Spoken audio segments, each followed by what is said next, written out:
Family7 komt in actie voor oorlogsvluchtelingen in het Zuid-Sudanese Maban. 40.000 vluchtelingen uit Noord-Sudan zitten hier bijna letterlijk op elkaar gepakt in vreselijke omstandigheden. Ze zijn weggebombardeerd uit hun huizen en hebben familie en vrienden zien omkomen in de bommenregen. In hun nood zijn ze de grens overgevlucht en terechtgekomen in Zuid-Sudan, waar nu een burgeroorlog woedt. In het kamp zie ik de gevolgen van dit menselijke drama. Tienduizenden die met hun levens volledig afhankelijk zijn van noodhulp. En als de oorlog een andere wending neemt, kan ook die hulp worden afgesneden. Vorige week werd ik door Wendy van Amerongen van de noodhulporganisatie Medair rondgeleid in het kamp. We zagen hoe Medair alles op alles zet om onder andere de slechte hygiëne in het kamp te bestrijden, om ziektes zoals cholera met dodelijke afloop te voorkomen. Deze week loop ik mee met dokter Lois Fergusson, die de klinieken van Medair in dit kamp leidt.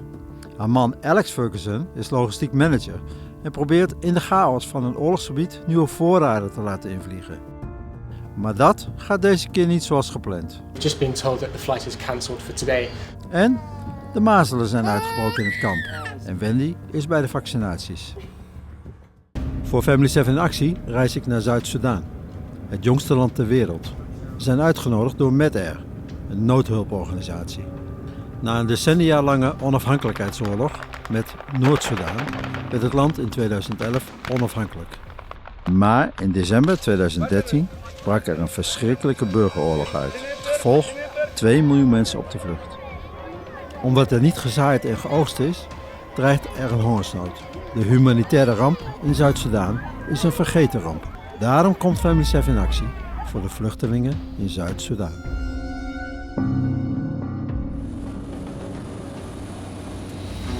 Op het vliegveld van het Zuid-Sudanese Maban wordt een patiënt ingevlogen vanuit een afgelegen gebied door de Mission Aviation Fellowship.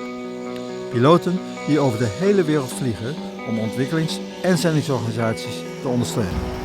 Dokter Lois Fergusson van Medair is naar het vliegveld gestuurd om de patiënt op te halen. So we have a Medair team in another location called Medair, and this flight has come from there. And I just received a message from the health coordinator there to say that the team have put a patient onto the flight who's unwell. They don't have access to a hospital there, we do here. So they've put him on there to be seen by us and taken into hospital here.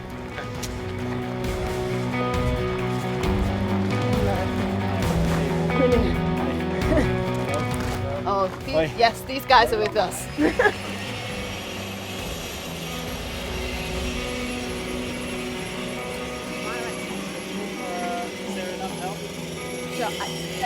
Can he walk? Yeah, he can. We have to carry him. The pilot said he's been sitting up for the whole flight, but he can't walk without a lot of help. So we're going to drive the ambulance right up to the plane.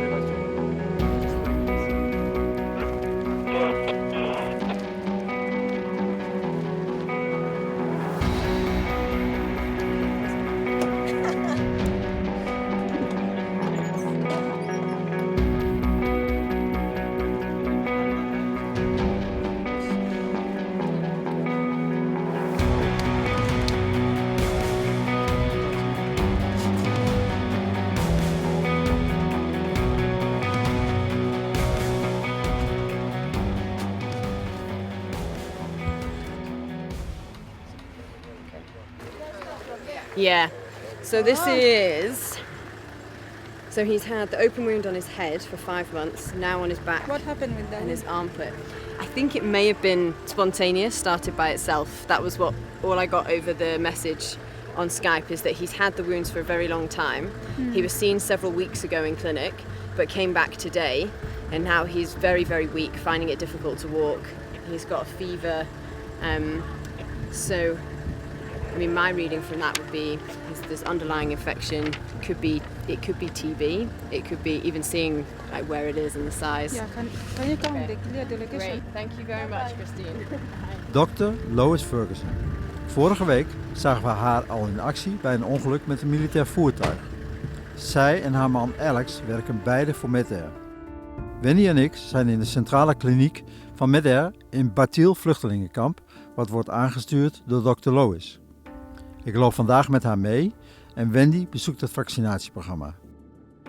Dokter Lois ontvangt in deze kliniek bijna 3000 patiënten per week. Ja, er zijn heel veel patiënten die hier komen. Helemaal het hoogtepunt werd bereikt tijdens het regenseizoen, waarin er heel veel malaria-gevallen waren. En je ziet ze ook hierachter zitten in de wachtkamer waar ze wachten op een behandeling. Ja. Nou, ik ga nu dokter Lois volgen en jij gaat kijken bij de vaccinaties. Precies. Ja? Ja. Nou, zie ik je straks weer. Tot straks.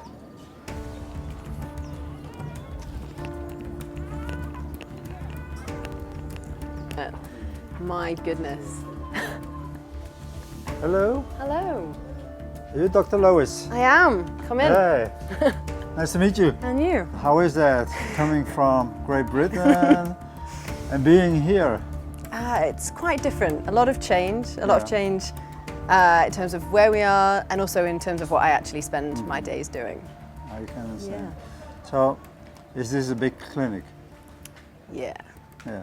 A lot of things are going on. A lot of things go on. Yeah. This is one of 3 clinics that Medair run in Batil Camp, and we provide primary health care at all 3. So we provide consultations, vaccination, midwife, a nurse, dressings, observations, and a nutrition centre at each clinic. So they're quite busy places. Can we follow you today? Of course. Yeah? You're very welcome. Thank you very much.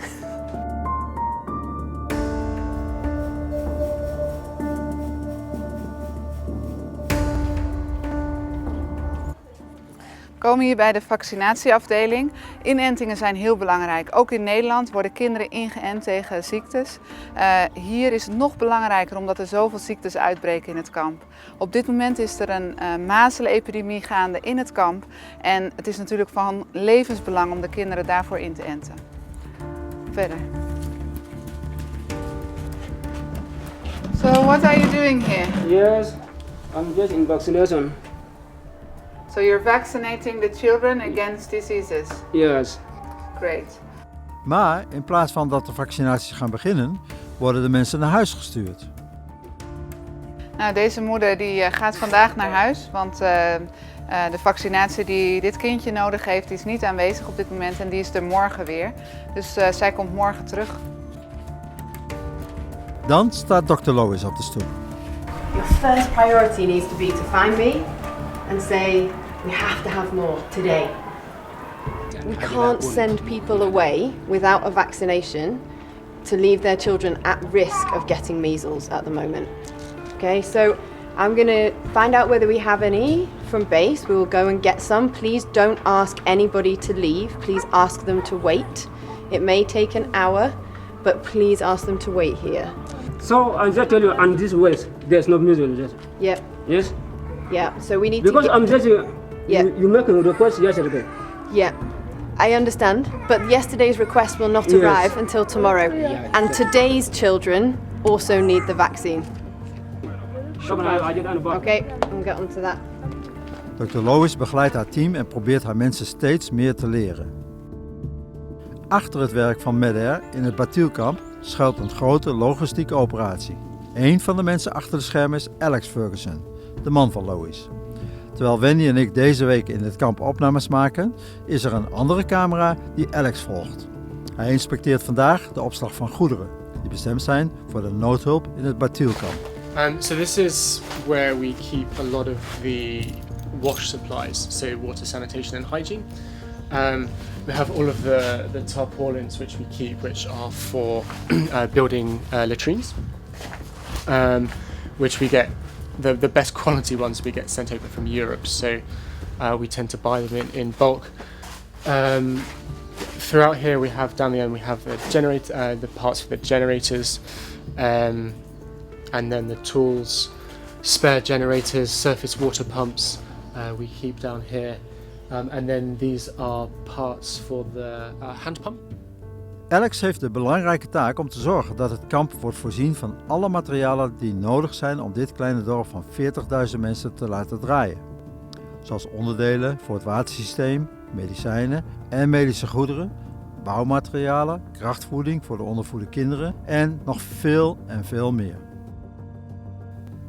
Alex heeft nieuwe goederen besteld. Deze moeten allemaal worden ingevlogen, want alle wegen zijn geblokkeerd vanwege de oorlog. Het vliegtuig had er al lang moeten zijn. Maar in Zuid-Soedan gaat niet altijd alles zoals je verwacht. It's now 10 to 1. The plane was supposed to land at 12 o'clock, and we've just been told that the flight is cancelled for today, so it will be coming tomorrow instead, which is a very good insight into doing logistics in South Sudan. Nog een dagje wachten dus. Als je logistiek doet in Zuid-Soedan zijn flexibiliteit en improvisatievermogen bijzonder belangrijke eigenschappen. Hi, Dolph. So Lois, what happened there? Well, somebody came and told me that patients were being turned away who'd come for a measles vaccination. And that's quite a big problem. Some people don't understand that. I think sometimes it's choosing a priority and choosing, is this a big problem and it needs an answer right now? So for me, that's the conversation I then am having with the vaccinator. Actually, this is not something you can ignore today. Okay. Why is that? We have measles. Yeah. We can get more vaccine. Please, we need to do that. So some of what I spend my days doing is coming in, seeing what the problems are that come up and trying to address them in a way that means next time maybe somebody else is more equipped to address them themselves. I see. So maybe I can just take you around the clinic and explain sort of what's going on in each. If you'd arrived as a patient, you'd have sat in our waiting room. Oh. So patients will come from there with their test result, come down here and see one of our clinical officers. So we'll just look into this room.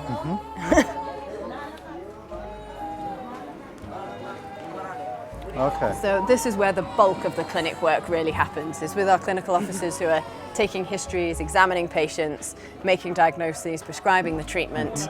And this is really where it happens. Samuel in our end room sees all our under 5, so he's very popular. Nice. Salam alaikum. Hello. Thank you. Lois legt me uit wat de klachten van dit kindje zijn. So Samuel's asked Mum what's been happening. She said the child for 3 days has been sleeping a lot more and not breastfeeding. Okay. He's been coughing and having fever. Yeah. So Mum pointing at the stomach to say she can see the stomach movements, but that he's not having diarrhea, but she has noticed sort of some mucus in the stool. We zien zo wat er aan de hand is met dit kindje. We gaan even terug naar Alex, die goed nieuws heeft. So it's the day after the plane was supposed to arrive. We got the good news last night that the plane is coming this morning. It should be landing about 8:30, so we're about to leave for the airstrip now. We're receiving a shipment of 6.5 tons, which is the biggest charter planes that we receive coming up from Juba. Every time there's a problem of some description, the plane crew will be very keen to get back to Juba so that they can do another trip today. Yeah, there's always some problem. We have to find casual labourers down there to help us to offload, because 6.5 tons, if you're trying to do that quite quickly, is not the quickest, easiest thing to do in the world. So yeah, we always encounter some problem, but invariably you find a way around them. What's that? That is your typical Maban traffic hazard. 2 pigs running out in front of you from the bushes at the side of the road. Funny things, you see things all the time which, if you were driving in the Netherlands, if you were driving in the UK, you would think were completely bizarre. So cows completely blocking the road, pigs running out in front of you. It is a little bit like a computer game, driving in Maban, things constantly coming out in front of you, and you have to sort of avoid hitting them like it's some kind of early 1990s computer game. Als Alex bij het vliegveld aankomt, is het nog maar de vraag of het vliegtuig nu wel arriveert. You can never be quite sure that the plane will arrive until it's on the ground in front of you, so hopefully it will show up. Terug naar het kindje in de kliniek. So what Samuel's saying is he's worried about the cough and the temperature. That's pointing us towards the problem being something in the child's chest. So he's going to count how fast the child is breathing. Okay. So he'll use a timer and count how many breaths in and out the child takes in a minute. So we know what the basic things are that are very effective, and this is one of them. Counting these breaths will give him an idea as to whether this is very severe, whether the child needs to go to hospital, whether the child can be given some treatment and sent home, or whether the child doesn't need treatment at all. Het kindje blijkt normaal te ademen. Voor nu is er geen reden tot direct ingrijpen. Samuel besluit daarom ook het kindje voor nu paracetamol voor te schrijven voor de klachten. Dit kindje wordt goed onder controle gehouden, maar zonder de aanwezigheid van Medair zouden velen in het kamp het simpelweg niet overleven. Lois en haar man Alex zijn hoog opgeleid en ze kozen ervoor om te werken in Zuid-Sudan, om een wezenlijk verschil te maken in de levens van de allerarmsten. Om gerechtigheid te betrachten lieten ze hun vrienden, familie en goedlopende carrières achter. Zo vertrokken ze naar een zeer onveilig oorlogsgebied, waar ze met hun voeten in de modder, verstoken van enig comfort, moeten vechten voor de levens van deze mensen die helemaal nergens anders heen kunnen. Are there any cases that you came in too late? Sometimes with cases we're picking up, especially with things like earlier this year we had many children with severe acute malnutrition. There was a big problem in the food supply. Sometimes we would see those children coming into the program, coming into the malnutrition program already very thin. And then when they then get ill, they just don't have the reserves to fight.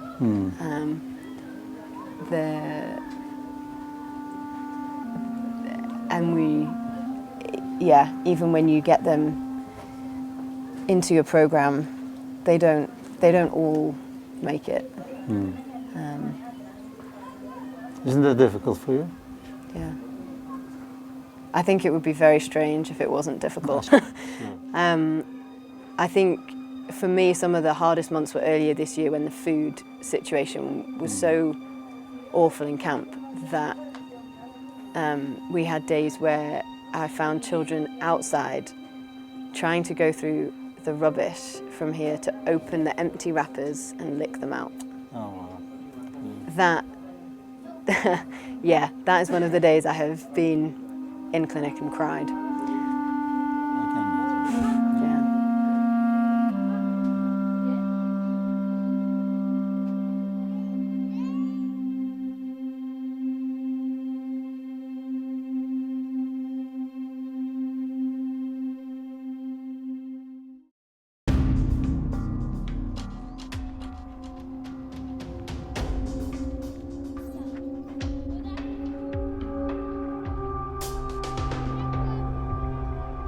Alex wacht op het vliegveld, wat nu dient als een doorgaande weg. These fences, the fence around the perimeter of the airstrip has only been up for about 4 months. Before the fence was put up, if you had a cargo plane coming in, if it was your responsibility as an agency, it was also your responsibility to clear the airstrip. So you'd have to drive up and down and clear all of the pigs and goats off to the side of the airstrip so that they didn't get in the way of the plane's landing. Dan arriveert Medair-collega Tim Liptrot om de vracht binnen te halen. Did you, obviously there was no internet when we left. Of course. No message passed through Sierra Leone, so I guess we wait. Assume it's here at 8:30. There are definitely times when I think it would be nice to be back home, have a good pint of British beer, have a nice meal. So there are times, the food is not brilliant. There are lots of snakes around, scorpions. Lois was bitten by a scorpion earlier in the year. So kind of lots of things which do make life quite uncomfortable. When you weigh those up against the satisfaction of doing the work that we're doing, it's often immensely frustrating, but even when it's frustrating, it remains. There's a deep joy in being here, which is hugely rewarding. In het kamp zijn de mazelenvaccins binnengekomen. Michael, is this the measles vaccine? Yes. Great. Could you show us what you're going to do with it? So this just arrived. Yeah. So vaccines are kept in what we call the cold chain. So they need to be kept between 2 degrees and 8 degrees Celsius. And here we can reach 44 or 45 degrees in the air temperature. So it's an important process. So now the waiting mothers can be helped. Exactly, yeah.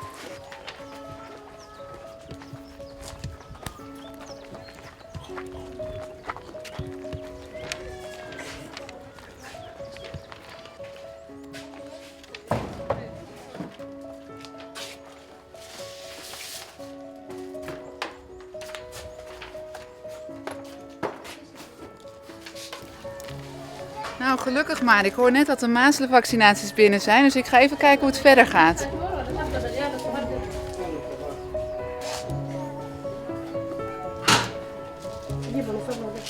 Nou, mooi om te zien. Hier wordt een kindje tegen mazelen gevaccineerd.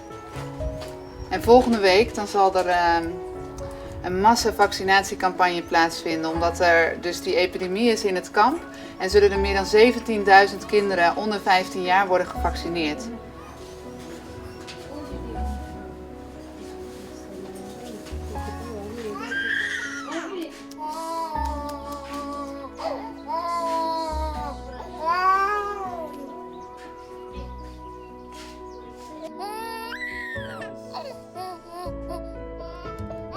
Een prik is nooit leuk voor zo'n klein kind, maar absoluut van levensbelang nu de mazelen heersen. Daarom is het van groot belang dat een massale inentingscampagne volgende week zal gaan plaatsvinden.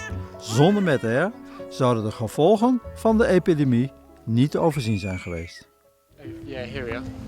There's the plane coming. We're not sure if it's our plane or if it's one of the WFP planes, but there is at least something.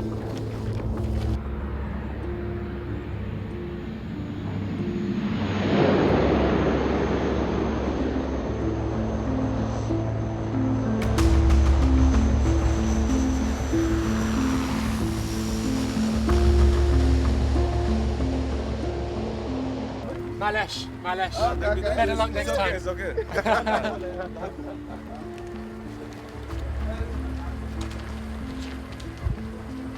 Hey, how are you? Alright. Do you want to see the manifest? Mushkila?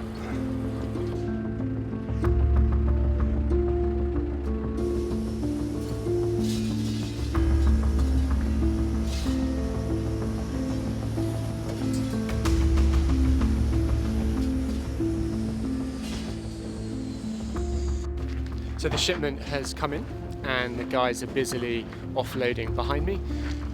Everything's in shape. There are a few things there which we weren't expecting to be. Some things we were expecting which aren't there, but it's no problem. We'll get around that. So yeah, when the vehicles are loaded, we'll take them back to base and offload.